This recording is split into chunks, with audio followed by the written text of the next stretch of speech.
All right, guys. So I'm here with, Dimmish. and welcome to London. I know you have a really busy weekend coming up. You're here for the Eastenderz open air party. Tell us a bit about what led to this moment and how you're feeling. Yeah, it's going to be a quite busy weekend. I'm playing tomorrow at Eastenderz in London East Club, and it's an open air. And cannot wait for because it's going to be amazing. It's already sold out. So it's going to be spots. I'm playing in the afternoons, but I think the best time Yeah, for and London summer. exactly. Yeah, Yeah, now the weather's nice. yeah, Everything's it's so looking hot. really Yeah, good. yeah, And then so I know if we just like take a few steps back at the beginning of the year, you were on tour and you actually were able to tour South America and you've been going all over the place. yeah. Tell us a bit about your experience. Yeah, I did two at the beginning of the year, one in the South America and one in North America. I went to Argentina and Chile. That was so incredible. That I played like 6 shows in 10 days. Right. It was so sick. I mean, the crowd in South America, Crazy, that look was, good. yeah, so incredible.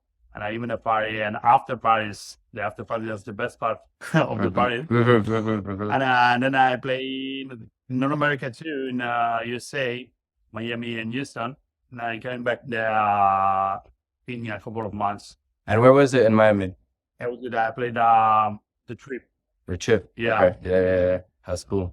And then, so now taking all of these experiences you've had and all the different cities and venues you were able to experience and enjoy it and like throw a nice party there, what would you say is your favorite place that you ever performed? Or what is a venue where you feel a really strong yeah. energy? Or You mean the menu? Or it could be like choose a venue and then choose a yeah. city as well, you know?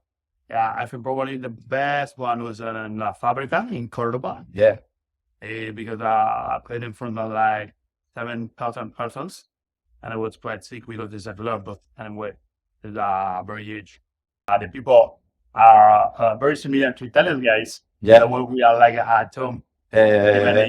If I'm on the other side of the world, Yeah. And then in terms of a club, one nightclub where you feel like either it's the sound or maybe the intimacy with the crowd, how do you feel about one nightclub that really? Yeah, but if you're speaking about London, for example, I really like the 93 Feet East. 93 feet, yeah. Yeah, and that was in Fabric as well. It's incredible. 93 feet was the last Eastenderz you did, right? Yeah, I played there 6 months ago. Yeah, Okay. It was December. Yes, it was nice. That's hard. And then, so at the beginning of the month of June, you released Every Other Day on Shall Not Fade. And you had a really nice launch party. You filmed it and you did a really nice production with Zero. Yeah. Tell us about that and tell us about how the album has been received by everyone and how it aligns with your expectations. Yeah, I released the album in Shall Not Fade. That's personally one of my favorite labels from UK, from Bristol. And and I did a launch party, like a private event for friends and promoters. And it was inside Monobi. That's it's a fashion company. Yeah, I saw on top there's like the clothes. Yeah, and then right down exactly. is the event. That's We did like a collaboration for clothes and something like this. And it was really nice because we participated with Zero. Yeah. They are specialized in video making for the events. And it was good because I played like 2 hours and we were for just one. Yeah. And I played all the whole album. So it was a good experience. Maybe it's not easy to play the whole album live in a club, but the venue for his Launch launch party was perfect. Yeah. The vibe looked really fun. Yeah. And it looked like everybody there, like they were curious to listen to the album because it was the first time that I was playing it. Exactly. Yeah. Exactly. That's really exciting. And then the first point of contact we had between each other, I don't know if you remember, but I sent you a DM on Instagram replying to, those iconic videos you have in the studio where you're just like playing around, jamming around. I'm going to put one up for the people at home to view. But it was the one when you had UFO and it was unreleased. It was like, I don't know, maybe 6 to 8 months ago. Yeah, probably because I finished the track like 2 years ago, probably. Yeah. During COVID, I guess. And I was, we had a DJ and producer locked in the studio working on music. Yeah. And I really like UFO. It's going to be the This is why it's the first track of the album. Yeah. Because it's the one I feel more. And there's a special track because it's so modern. It's like a modern house with some Electronic, break and electronic great. sides. Exactly. I would enjoy to produce it. I like this one as well because like it's like the spaceship, you know, like you're taking off. Yeah, We're coming on yeah. the spaceship of this album, you know, Yeah. and it's like you're getting connected to the system. Yeah, it's really, like an really interest cool. door of the album. Yeah. And then in terms of your studio at home, I know like every single time we see new clips, we see new gear and new tools. In terms of your production journey and like when you're making beats and stuff, how much time do you put to learning how to use new machines and use new gadgets? Yeah.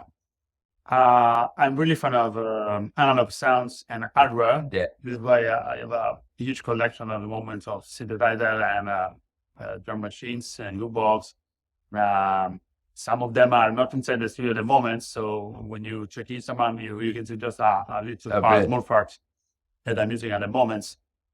At the moment, the head of the studio is the MPC Live from Akai.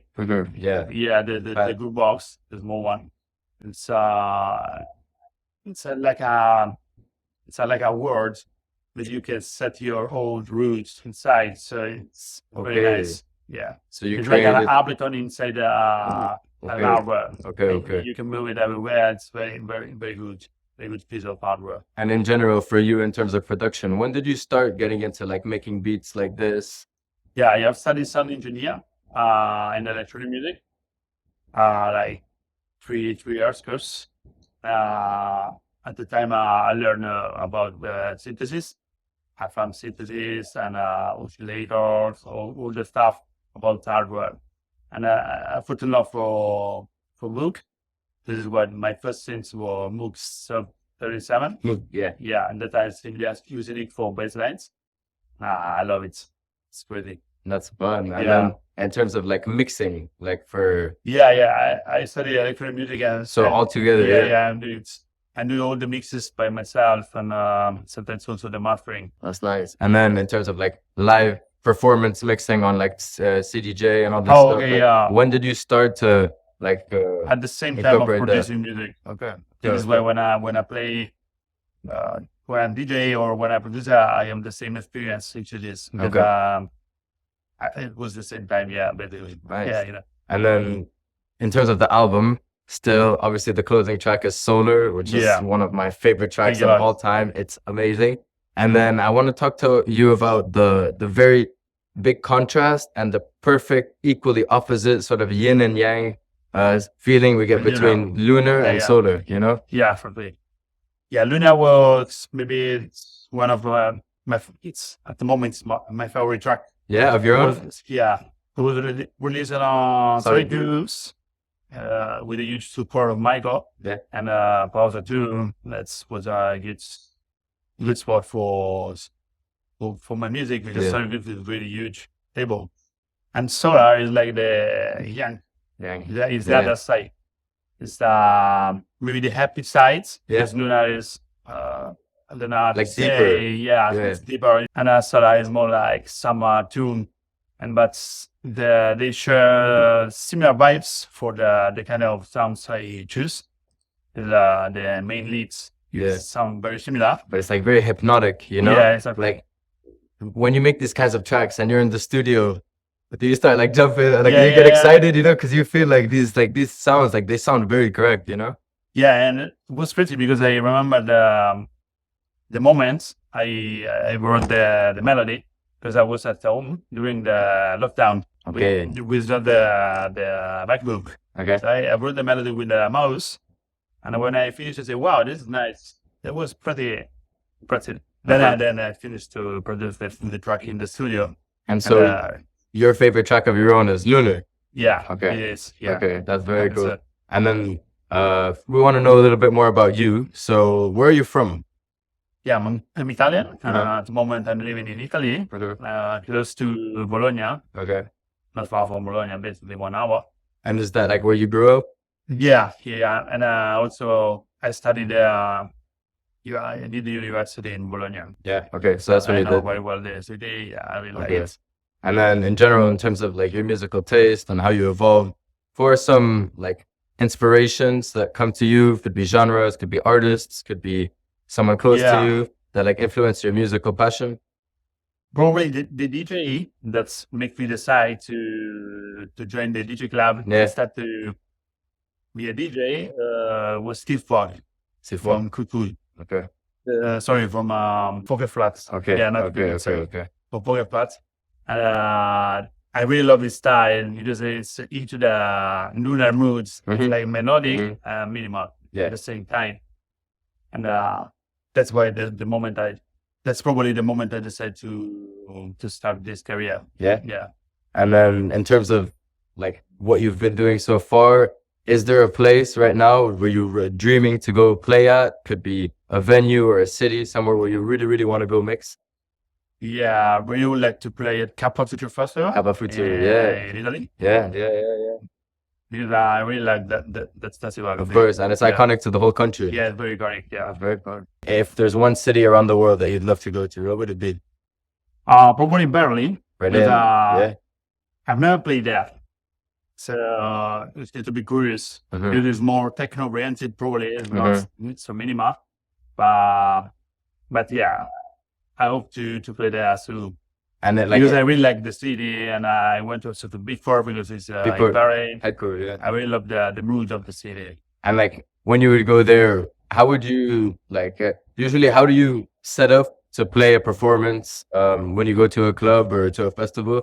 And in terms of if you would go to Berlin, for example, how do you think that would change a bit of how you're gonna prepare for what kind of music you're gonna display? Yeah. You have tons of music inside the artists and bands. So I never decide my set before I enter the club. And bro, Yeah, yeah, I really need to see the club before to think about the music. feel the crowd, Yeah, feel the exactly. vibe. This is That's why very I good. usually arrive at the club 1 hour before Yeah. and see how Scout. people moving. Okay, Yeah, exactly. okay. And then in terms of all the artists that we have now in the ecosystem, is there an artist in particular that you'd like dreaming to have a collaboration with? Yeah, probably it's Willie. Sweetie, Because we are sharing the same passion for analog stuff and brass. I think it can be something Yeah. really cool. Definitely, yeah. No, his sound is like it's like funk future sound. Yeah, I really like think it. Really good. they really collide, definitely. And then in terms of like live performance, maybe a dream back to back you'd like to do. Dream back to back. Probably I don't know. Enzo. Probably Enzo, yeah. Siragusa? Enzo Siragusa, yeah. Nice. Do you prefer like to perform in a festival or a club? Because I know you've had like an experience doing this too. Yeah, it's totally different. I prefer club, Mhm. but festival are cool anyway. Because it's festival season. It's a vibe, yeah. It's better it's out. during the summer. Yeah. And then from now heading up to the future, what are your plans? And what are some things that maybe you're preparing that you can share with us? Yeah, so next week I'm going to release my new EP on Eastenderz. Okay. There's 4 tracks, and I really started on one because it took like 6 months to produce it. Okay. Then you have a lot of upcoming music on Moxie Music by Darius, Yeah, Darius. and some other music on my label Dancer. Okay, then So yeah. yeah. And then going back to you and the label, how is everything going with that? Yeah, I'm doing very few artists in my label. It's like a small family. Yeah. We are doing like six releases per year, so not so much. But I really love to release the music I play. Yeah. So if the last release we did yesterday by Marich, it's a DJ producer from Argentina, with a very nice remix for Max Chapman from UK. Max Chapman, yeah. Yeah, and it's nice because I'm playing the water fee since maybe 7 months like this. Yeah. And so I decided to get it on. to get on my label. Yeah, That's sick. And then obviously tomorrow, Eastenderz party. Are you gonna be coming up with any unreleased tracks to show the crowd? Yeah. All right, I'm very excited for that. I see a lot of new music in the past week, So I cannot wait to test tomorrow. It's I'm amazing. very curious how people react. Yeah. I'm sure they're gonna love it. Yeah. That's it. But other than that, this has been Dimmish. Thank you so much. It was Thank you great to have for you. having me. And yeah, Thank you, cheers to guys. the future. Perfect. Yeah, thank you, bro. Very Amazing. easy, yeah. Yeah, really good. It was nice. Yeah, it was amazing. Yeah, no, you answered perfect. Yeah, guys, so it's Laith, and as you guys saw, Dimmish absolutely killed it. He smashed this interview. His answers were perfect. And I don't know if you can see right now, I'm just walking him through the ideas I had of going down the stairs and doing that little intro sequence we did with the cuts and everything. But yeah, I really just want to extend a huge thank you to Dimmish and the rest of his team for making this whole process really engaging and smooth, but also giving me a great opportunity to follow him around that next day at London East at the Eastenderz party. And it was incredible. It was really, really very fun. He smashed it. Sydney Charles right after killed it, honestly. And then, yeah, I'm just excited for everything that's coming soon. Keep your eyes peeled for the R Squared and Carry on the Soul interviews. And also, please check the description. Go give Dimmish a follow. Check out his new EP on Eastenderz. And also check out Yoshi, which is a free download. And obviously check out Every Other Day, which is out now on all platforms. And then, yeah, Dimmish, to you, thank you so much, man. It was incredible working with you. I wish you the best of luck for the future, and I can't wait till we meet up again.